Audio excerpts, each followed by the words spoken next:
Video ini adalah buat teman-teman yang mau terjun full time sebagai content creator. Sesuaikan materi video ini dengan kondisi teman-teman masing-masing. Apakah masih ada kepegawaian dengan satu perusahaan atau mungkin sedang dalam cuti di luar tanggungan perusahaan, atau buat teman-teman yang mengalami PHK, kami turut prihatin. Semoga video ini bisa membawa manfaat dan jangan lupa share kontennya ya. Hal pertama yang mesti disiapkan adalah dana darurat. Dan dana darurat ini kalau misalkan di zaman pas, para perencana keuangan itu mungkin menyarankan 3 bulan income. Cuman kayaknya zaman now dengan inflation seperti ini, mungkin agak perlu 6 bulan income. Ini kasusnya kami kemarin.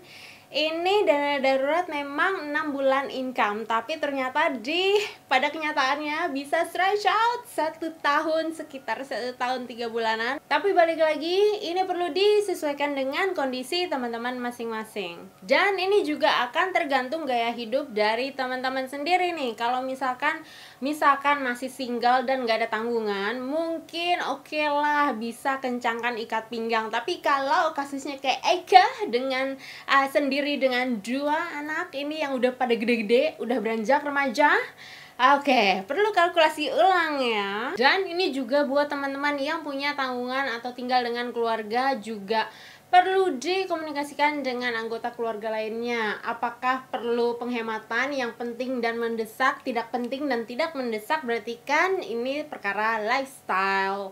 Hal kedua yang perlu disiapkan adalah dana kesehatan. Nah, ini juga perlu disesuaikan dengan kondisi kesehatan teman-teman masing-masing. Setidaknya ada BPJS kesehatan lah ya kan, itu udah minimum banget ya kan.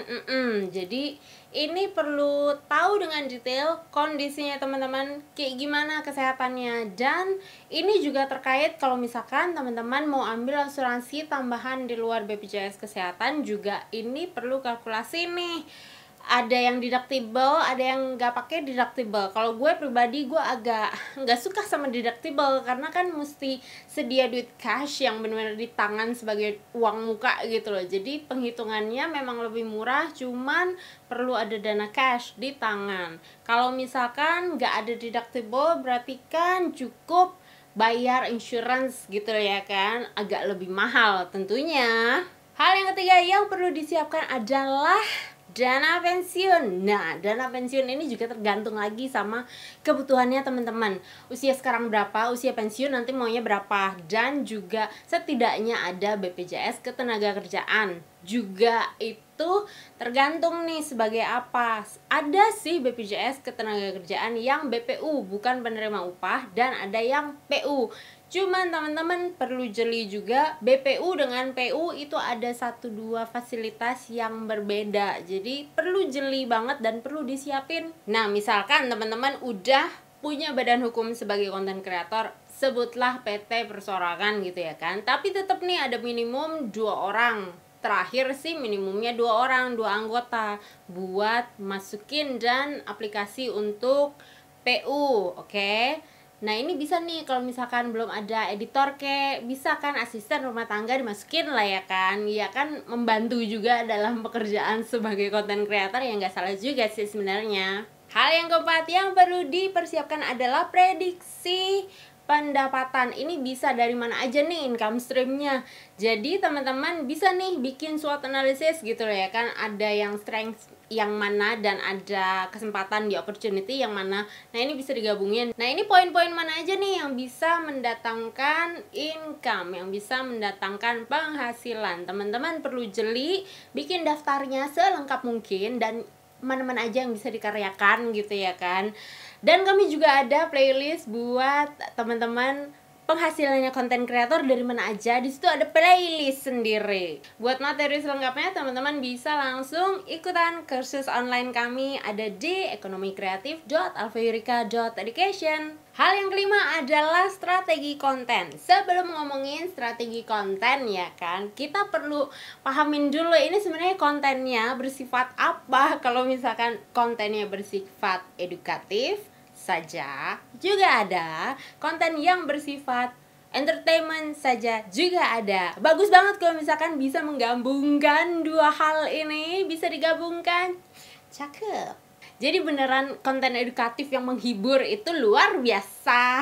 Kalau misalkan belum bisa menggabungkan antara keduanya, konten edukatif yang menghibur, mungkin bisa fokus di salah satunya aja. Apakah konten edukatif saja atau konten yang menghibur saja sebagai entertainment.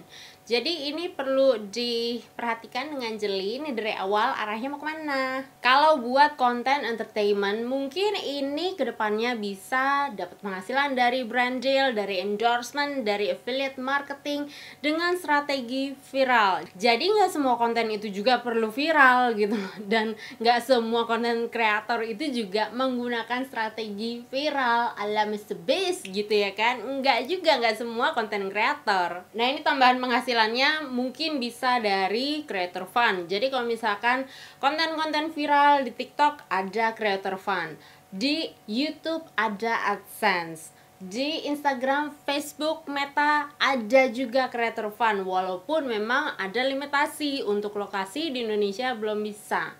Tapi balik lagi nih ya, nggak semua konten itu perlu viral dan menggunakan strategi viral. Kadang-kadang konten edukatif yang memang bersifat edukatif ini nggak perlu amat buat viral, tapi perlu banget buat berguna gitu loh. Jadi sumber penghasilannya justru produk atau jasa yang ditawarkan melalui konten. Nah ini menjadi konten marketing kan.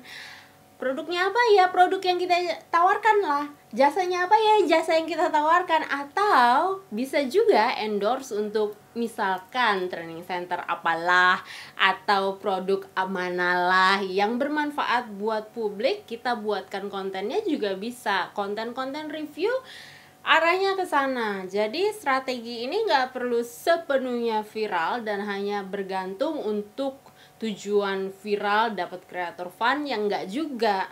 Materi selengkapnya ada di kursus online kami ekonomikreatif.alfayurika.education.